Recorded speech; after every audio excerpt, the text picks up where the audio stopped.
time for Breakthrough with Clusiv, the world's first e-learning platform built for and by the blind.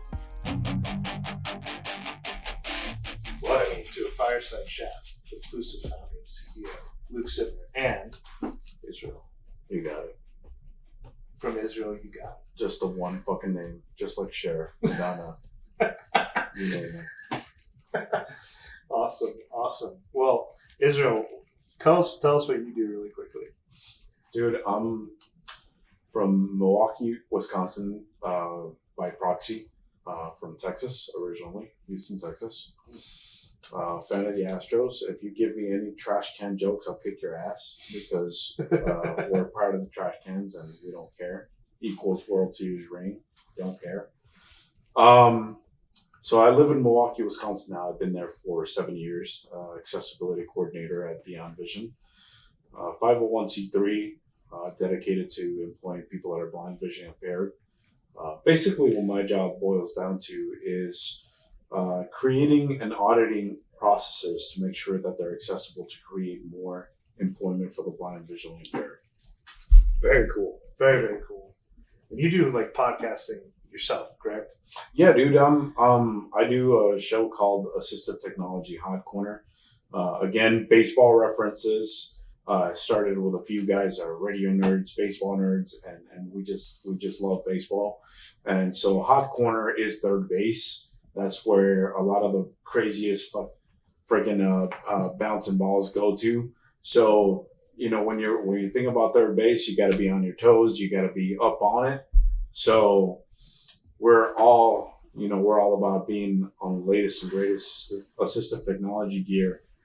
Again, to help people that are blind, visually impaired either gain employment or move upward in their company or get their foot in the door. Because sometimes that's all it takes. It's just get your foot in the door and you get to rock and you get to rolling, showing your skills, and that's what it's all about. This is really impromptu, but this is inherently Clusiv's first podcast. And so, Israel, I want to kind of like hammer down on that since I'm kind of leading the way, and I'll give you the opportunity to interrogate me as well, because this is going to go up on your channel too. But, you know, you said getting your foot in the door is like really impactful, right? Yeah. And what I found is, and in my experience and what we're trying to do at Clusiv, is that like showing people that it is possible, that they're capable of doing this, even though systems kind of told them that they probably won't, right? Yeah. Is a big thing. Can you like elaborate on that, on like an impactful moment or a story, or like when that clicked for you that you just need to show people that? Dude, it's a huge thing because a lot of the times we get the message that 70% of people that are blind or visually impaired are unemployed. And you think 70%, you're thinking, God damn, that's 7 out of every 10 people. Yeah. So if you're in a room with 10 dudes, 10 chicks, 7 out of those 10 people are not employed, right? Yeah. And so you're thinking, damn, you know, that's an astronomical figure to climb. So what the hell do I do to climb that mountain, to get into that, to get my foot in that door, to get employment? And sometimes that statistic by itself becomes a self-defeating or self-fulfilling prophecy, I should say, where it's like, dude, if the odds are so astronomically high, then how can I gain employment? So, you know, I'm all about breaking down those barriers. I'm all about showing people that you can do it, regardless of when you lost your sight. I lost my sight when I was 6 years old. And when I lost my sight, dude, I was trying to learn English, and I was trying to be a kid, and I was trying to learn how to be blind at the same time. I'm originally from Mexico. Yeah. Originally from Mexico. There you go. Echo in Mexico. Yeah, there you go. So, you know, when I got here to the States, I mean, I'm a little kid. I'm learning English. Spanish is my native language. And I lose my sight when I'm 6, right? Yeah. So when I lose my sight when I'm 6, I'm thinking, damn, you know, I was to that point where I'm like, dude, my life is done. And I'm a 6-year-old dude. But I'm trying to learn English. I'm trying to learn how to be blind. I'm trying to learn how to adjust to these things. And then when you grow up and you're constantly hit in the face with, dude, 70% of people like you are unemployed. You're sitting there as a high school, middle school, and I don't know what your target audience is, but if there's kids listening, dude, sometimes you're sitting there thinking, is it even worth it? Because that was actually some of the thoughts that were in my head. Is it even worth chasing a dream? Is it even worth going after an employment possibility? Because 7 out of 10 people like me are going to fail. That is incredibly enlightening, and it brings to mind a battle that's like really near and dear to me, and that's, when I joined the Army at 17, got wounded in Afghanistan at 19, right? And when I got out, I thought my life was over because I was traumatized, right? You're damaged goods. Like you have all sorts of weird shit, PTSD, night terrors. Like you don't have a patience, you have no fuse, you have a temper, if you will. It's just all these things that stack up when you first get out. And then you hear the staggering statistic, 22 veterans a day kill themselves. And I've never really put the corollary until literally just now of veterans when they first get out of service and blind people when they too are first getting to employment, right? Or trying to breach that barrier. It's like, what is the next chapter in my life? Because this is fucked. This is, I'm getting told all these negative statistics. How am I going to beat that, right? Yeah. Am I that special? And then, that leads to another line of questioning. And that's like super insightful, Israel. I've never heard it like put in a way that had me create that connection before. But I think that's possibly part of my tie-in with the blind communities and what we do at Clusiv. You asked about our demographic. Our demographic's really everybody. Right now, we're focused on vocational rehab, right? So from pre-eds to 16 to 22, and all the way up to as old as Voc Rehab will take you in your job seeking. That brings me to like a good question I want to hit you with. You've made it into a career field where you're helping other people get into careers and breach that barrier. What are some of the biggest barriers that like persist between the blind, vision impaired community and the modern workforce, meaningful employment?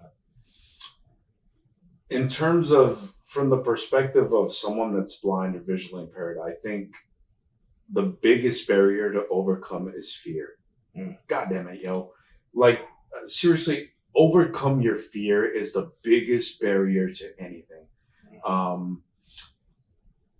I had to learn a lot of things, before I joined Beyond Vision 7 years ago.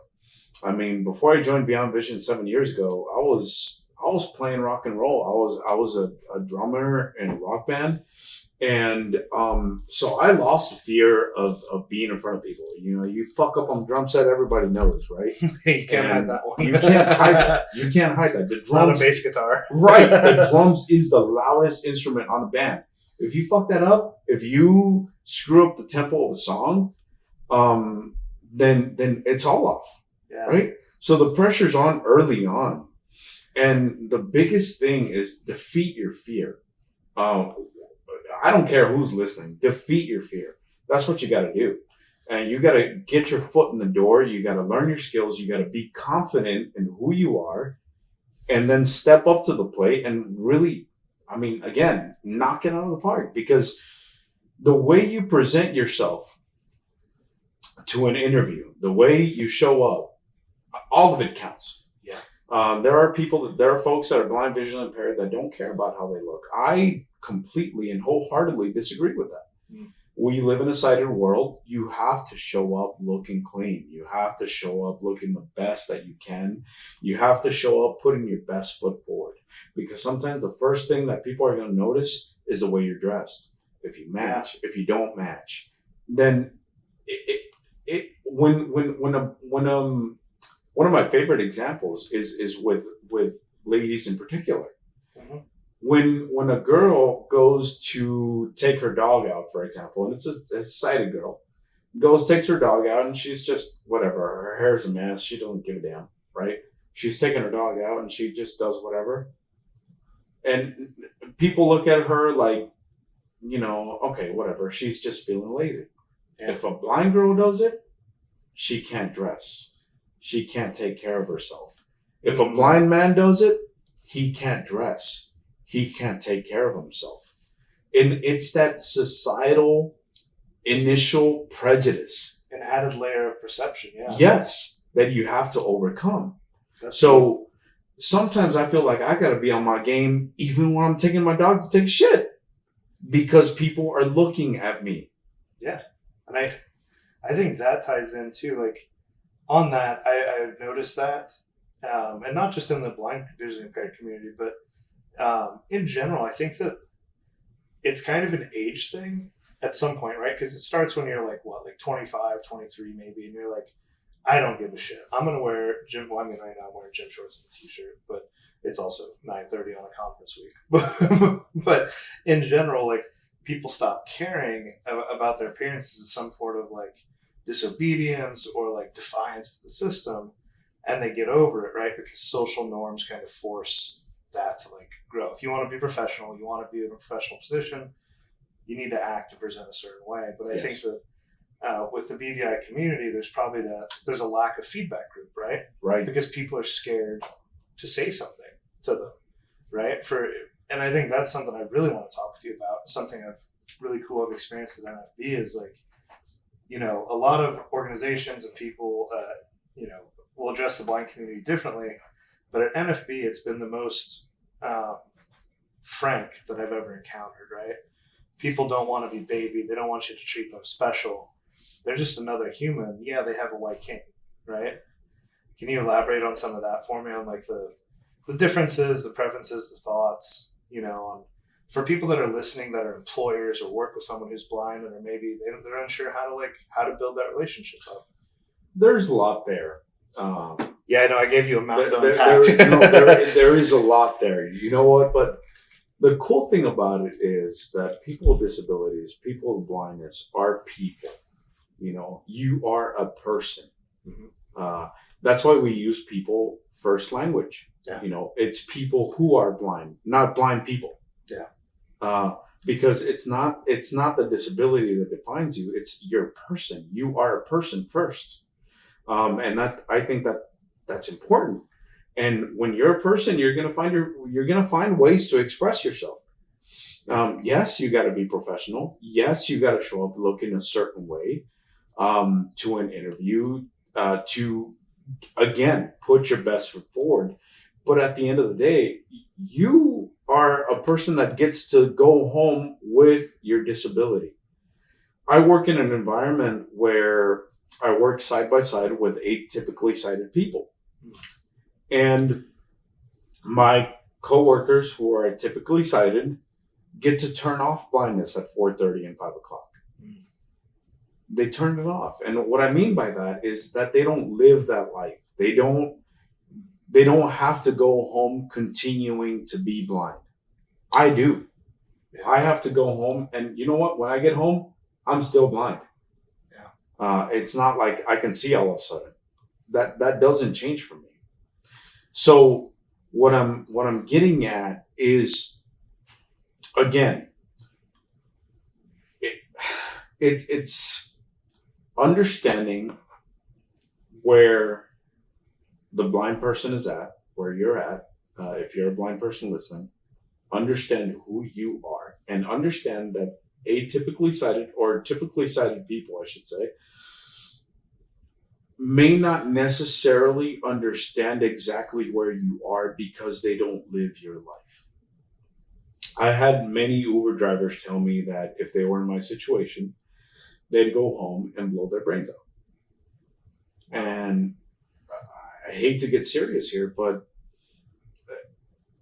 I feel sad for those folks, because the only reason why they say that is because they feel like they can't see themselves in my shoes. They don't understand how I put one foot in front of the other. And then on the other hand, you have some people that think you're amazing just because you can put your underwear on. I'm not that amazing because I can put my underwear on. Trust me. It's not. I'm not. I do it just like anybody else does, one leg at a time. I get dressed just like anybody else does. And that's what I want to get out there to typically sighted people is, think of blind people as people first. they're not blind. They are people. They're going to be quirky. They're going to be nerdy. They're going to be into different things. They're going to be into rock and roll. They're going to be gay. They're going to be queer. They're going to be bi. They're going to be lesbian. They're going to be polyamorous. They're going to be whatever you want to be. They are people.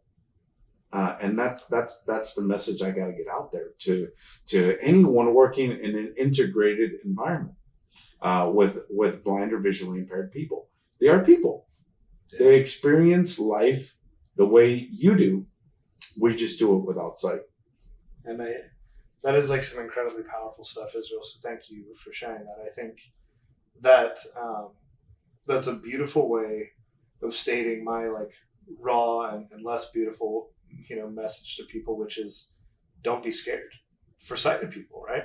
Everybody's scared to step on toes. We live in a reactionist climate where if you say something wrong, someone's going to get mad. And I think with any civil rights movement, right, that takes a generation of warriors. And I think that technology with Clusiv, with all the other things coming out, with IRA, with all these great tools that are coming out, right, we're going to start seeing maybe desegmentation is the word, right? Because now most of the blind community works in a concentrated space, in a concentrated city, at one concentrated employer for the most part, right? Yes. And I think that that's about to stop, right? Clusiv is going to help people get into the modern workforce at all sorts of different companies. Many other organizations and people are technology starting to bridge that gap. And so it's going to take a generation of blind, visually impaired warriors, if you will, to say, hey, like, don't be scared. You're not going to hurt my feelings. Like, I'm a human just like you. I just, as you put it, I put my underwear on the same way as you. I just have to do it. I'm blind. And that's such like a big thing, man. It's like humanity is a beautiful thing when we think about all we do for one another, right? And it's capacity another, but fear is a big blocker to that. Incredible. But yeah, I'll trade you off the mic. I've been grilling you here. You've been in the spotlight. Where were you June 22nd, right? You don't want to know. Maybe we do. What you don't want to know, what you don't know doesn't hurt you. Oh man. So what can I tell you about myself? We just met, by the way. About 7 minutes ago. Yeah, the Clusiv team happened to meet this wonderful character, Israel, the night prior, and connected, and we realized that we had a lot of commonalities in what we're trying to do in the world. So, yeah. And what it is really is again, we're on the same page because we're trying to get the message out that people are just fucking people, okay? I don't have a better way to say that. I ran out of English words. Again, English is my second language, so I don't know English words, all right? That's just the only way I have to say it. People are people. And when you start treating people like people, when you start overlooking things like disability, shape, color, you can make a lot of fucking progress. And you can learn some insane things. Yes. We have people, so Clusiv, I don't know if you know this, Clusiv is 70% blind visually impaired. And those that aren't blind visually impaired, there's 4. And out of that 4, 2 of us are wounded veterans. And so, and then we've got one with an Ivy League background and one who's, just kind of been in the startup business and in traditional roll track, right? And so we have different perspectives. And every time we hire someone, we just get this like. So can I say something real quick? Yeah. So the way society will look at you guys and say, you guys are a ragtag bunch of fucked up people. Right? Yeah. And that's the way people would look at you, right? Yeah. That's the way people would look at me.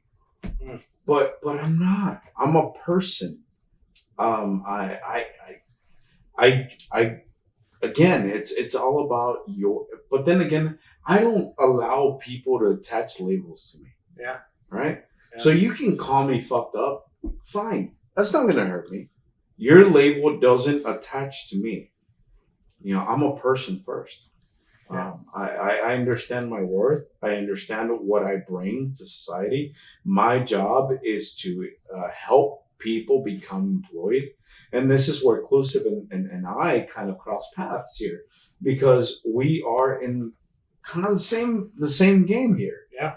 Creating opportunity, creating a way forward for, instead of you looking at 70% of people that are blind are unemployed. You're like, you know what? I don't give a shit. Yeah. If it's 70, 80, 90 goddamn percent, who cares? I'm going to make my way in the world because I can. Yeah. I'm a person and I can. And I have the same opportunities that any other person has because I can. Simple as that. Agreed. And I get off my soapbox. No, I appreciate it. I think that you're right. A lot of people did look at us as a ragtag, bunch of hooligans. Like, okay, cool, you got some veterans, you got some blind people. Like, in a startup, those are your first hires.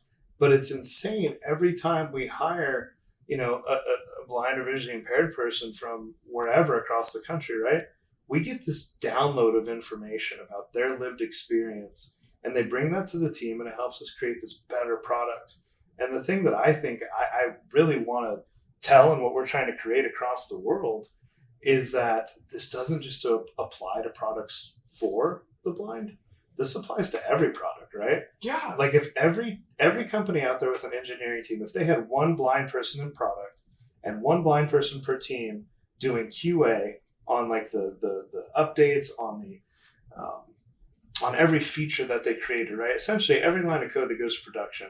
If you have that blind QA tester say, yo, this makes a ton of sense on the screen, or this is dog shit, right? Because it's one or the other. There's not a middle ground. Nope. And if you can get that, the product you would make would be better for sighted people and blind people. I'm not going to mention the company that I heard of this week, but somebody told me just this morning, we have a product that I think is really great, but our engineering team thinks this is a feature and us blind people think this is bullshit. and sometimes you run into that stuff because, again, it's not your perspective. And when you bring a diversity of thought, a diversity of perspective, more so than a diversity of thought, I think it's more to do with a diversity of perspective. Yes. Right? Because you're coming from a different background, you're coming from a different lived experience. Yeah. And that is what makes you an expert in your field, man, in your subject field. I couldn't concur more, man. Like, that's something that's been completely overlooked, right? Like, America as we know it has this big diversity craze of like, what's your skin color, right? And let's hire predicated on that. Let's hit targets predicated on that. But it's so much further than that. And I think it's bullshit, honestly. It's diversity of do you have a diversity of socioeconomic classes and geographic locations? Because that is how you're going to create a team with an insane array of opinions, of thoughts, and of experience. And like that perspective shapes a product to be well-rounded and meet the biggest market.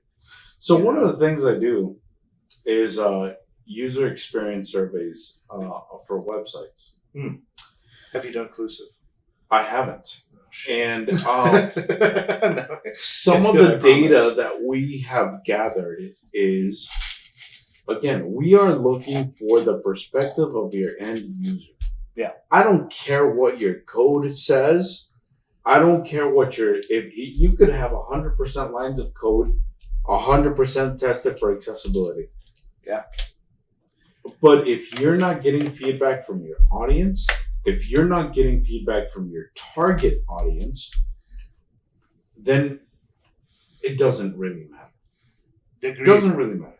There's a thing that I say, and it's an analogy that I make when telling people about the importance of Clusiv and the importance of hiring Clusiv graduates. And it's, accessibility and usability are two different beasts. Yes. Accessibility is a group of regulations that the federal government passed. Mm-hmm. And if you've ever been on a government website, then you should probably have a clue about how good they are in guiding other people to make theirs, because government websites suck. Yes. 100%. And if you don't believe me, try to apply for a job on USAJobs. Hashtag USAJobs, hit us up. We'll make your shit better. We'll make your shit better too, USAJobs. Yeah, teamwork makes the difference. But what I say is that accessibility is like there being a law that says every store must have a wheelchair ramp, right? Yeah. But it completely fucking fails to dictate what angle that ramp is at. And so stores start putting 90-degree wheelchair ramps in. Dude, Only- is that functional? Somebody's going to top over and only Arnold fucking do it. Schwarzenegger can get up there, right? Exactly. But usability is being smart enough to These say, hey, arms would not get up there. I'm just saying. I don't know, Israel. They might. Keep drinking beers. It might work. But Speaking of beers, usability is having that wheelchair ramp at a 3% grade. yes. So it's all about meeting people at the bell curve, right? So at the bell curve of their ability, Yeah. right? Yeah. So when you meet people at when you have a bell curve, you have the chance of reaching your biggest audience. So if it's Arnold, I can't say his name, Arnold Schwarzenegger, there you go. Or if it's Israel with his scrawny arms, both of us could get up that ramp as efficiently and as successfully and as safely as anybody else. And that's what universal accessibility and universal design is all about. Yeah. A lot of people, and I'm going to go off on another tangent here, but a lot of people don't think of accessibility that benefits their life. Unintentional accessibility is what I call it. Yeah. So let's think about doors that open automatically. Mm-hmm. You have a couple of arms full of groceries. You're loaded as shit. Do you think you're going to have the ability to push a door open? No. They open automatically. But you know who else that benefits? That benefits someone with a cane. That benefits somebody with a wheelchair. That benefits somebody with a walker. That benefits somebody that is slow, that has crutches. That benefits somebody that has a broken limb, that has to get through those same doors. Or doesn't want to touch the gross ass doors. Or doesn't. Especially after COVID. Good point. Yeah, no, that shit's gross. But, I do lick the handrails in airport buses once every quarter just to keep my meter just going. to make sure you're safe. Yeah, that's my version of a booster. That's my booster right there. Just checking. Make sure you still got it. That is the thing, and it's thoughtfulness, and it's funny. Clusiv, our initial investors, they had faith in me, my ability to run the company, my co-founder, and our vision, right? Yeah. But they didn't know what to expect when this product was built. Yeah. Right. They most of them didn't understand what the hell a screen reader was at first. And so we had brought them into a whole new world, telling them about this problem, about how we were going to build this. And when we launched the product and we gave the investors a sneak peek to see what it looked like, they were like, Luke, I thought you said you built this for blind people. I'm like, well, I did. I'm like, it's beautiful. I'm like, yeah, no shit. When you design things with the simplest user pathways in mind, with clearly annotated links, clearly annotated directions, the human brain, sighted or not, quickly gathers that. Right? It reminds me of beyondvision.com, www.beyondvision.com. /Clusiv. Let That's me not a repeat real that website. again, www.beyondvision.com. So when we went through our web redesign, we discovered that our own lawn was dirty. It happens. Right? Our own lawn was dirty. We're talking about accessibility. We're talking about universal design, but our own lawn was dirty. When we made changes thinking about universal design and universal access, one of the first pieces of feedback that we heard was, your website is more intuitive. I can understand it. I can follow it. I can see what's going on. And this is from people that have no visible disabilities. Okay? So accessibility, and a lot of people think that accessibility has to be ugly. Accessibility does not have to be ugly. Accessibility can be beautiful. Yeah. One thing that I disagree with, for example, is click here for the accessible version of this site. You know what that reminds me of? And I hope I'm not offending anybody, but I'm going to say it anyway. It reminds me of people of color go through this entrance. I was just going to say different water fountains. Yeah. People of color drink from this water fountain. Yeah. And I, as a software engineer by trade and someone who's worked for other companies, and I'm torn on that one. I don't know which way to feel because I empathize with what you're saying, but I also am like, well, inherently, right? We want to create these fancy graphic designs, right? We want to create the stuff that just isn't compliant sometimes, right? It isn't going to be accessible. And so this is like a super interesting take. I've never heard this before, but when you said it, I knew where you were going to because I've thought about it. So I wonder if is there a good way to do that, or do you think just in general it's not really good practice? I think it's, again, we come back to what we've been talking about a lot tonight. It's a matter of perspective. Yeah. And do you think it matters what kind of website it is? Right? It pushes your imagination. It pushes your creativity. Mm-hmm. I think making things universally accessible pushes your creativity to the next level. It challenges you to think of a different paradigm, to think of what you're delivering, your product, to think of it as a product that is going to serve the greater good. No, we're a long way removed yeah. from Jim Crow laws. We're a long way removed, thankfully, from that bullshit that this country had before. Yeah. And thankfully, we've made progress, and that's great.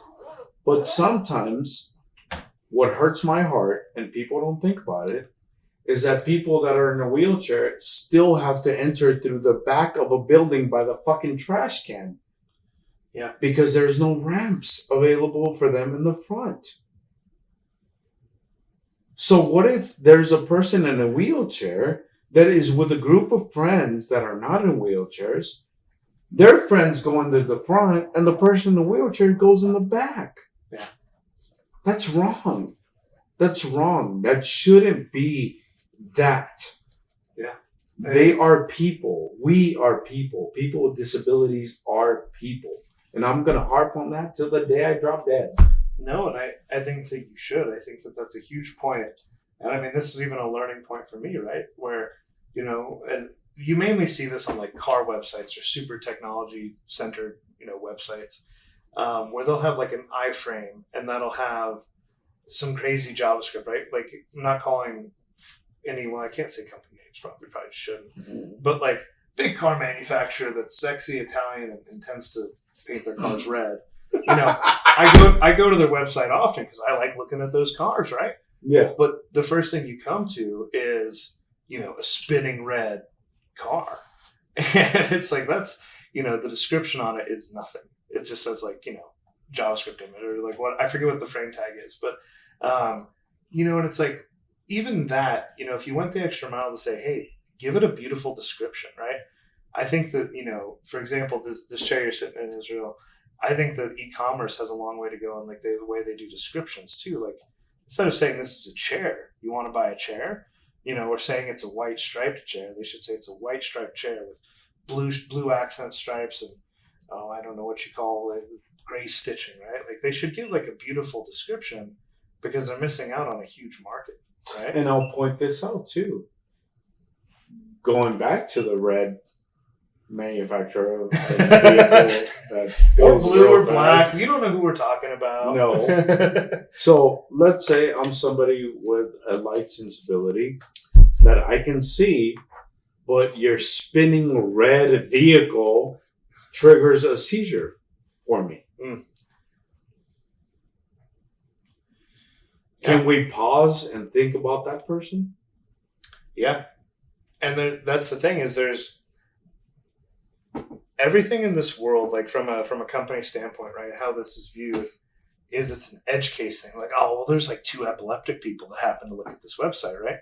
And you say that like it's an edge case, but the truth is, if that edge case was your daughter, or your son, well, that wouldn't be 1 or 2 people. That would be 100%. That would be your person, your audience. Yeah, and now you give a shit all of a sudden. Exactly. And it's one. I mean, there's multiple big CEOs that have come into power where their children have been disabled, and all of a sudden the company comes out with a big statement, right? We're focusing on this. We're investing millions and millions and millions of dollars in accessibility now. And the easy question is why? Why does it take that? Why? Yeah. And you know why? The question is because they have a captive audience, and that is their child. Yeah. So if we think of the world not as being your child, but as being your captive audience, About who you can impact. who you can impact, who you can make a difference to. That's what you're looking for. You're looking to make a difference. Yeah. Clusiv is looking to make a difference. Beyond Vision is looking to make a difference. We are looking to make a difference. We have a metaphor that we use at Beyond Vision called the career runway. And we think of a runway. What happens in a runway? Planes land, planes take off. Sometimes planes stay. Okay? Yeah. So in a runway, in the runway concept, what we're thinking of is people either landing, discovering that they love what they're doing and staying, or learning as they grow, learning as they develop, and taking off in their careers. So that's what we're looking for. We are trying to encourage the next generation of blind people to take over your own lives. Runway, take off, make your own destiny. And I know this sounds almost superfluous or almost like it's just words, but it's not empty words. Yeah. In my 7 years of working at the company where I'm at, Beyond Vision, I started in the machine shop. I did assembly and packaging. There was an opportunity to do call center work. I did that. There was another opportunity for me to do sales. I discovered that I'm not good at selling coffee at Starbucks for free. Okay? Yeah. I'm not a sales guy at all. If I can't sell you coffee at Starbucks for free, there's something wrong with me, right? Yeah. I'm not a sales guy. But there's something that they discovered that I like. Yeah. I love technology, and I love accessibility, and I love making connections with people that are meaningful. Yeah. And bridging those gaps and helping people become employed. That's what I'm passionate about, and that's what I've been doing. Yeah. And again, it's not just Beyond Vision. It could be another company like Clusiv. Like, you can find your path. Yeah. You can find your skills and thrive on your own.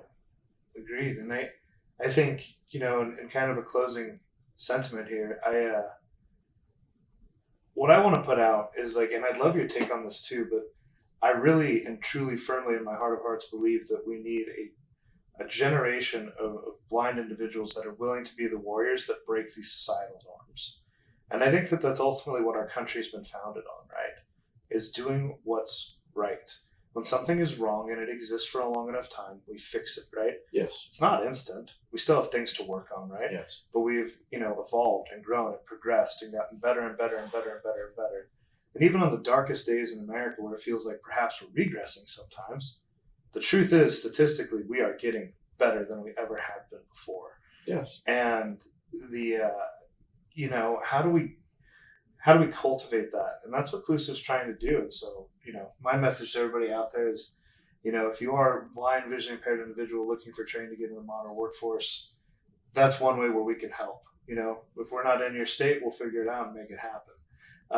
And there's multiple ways we do that.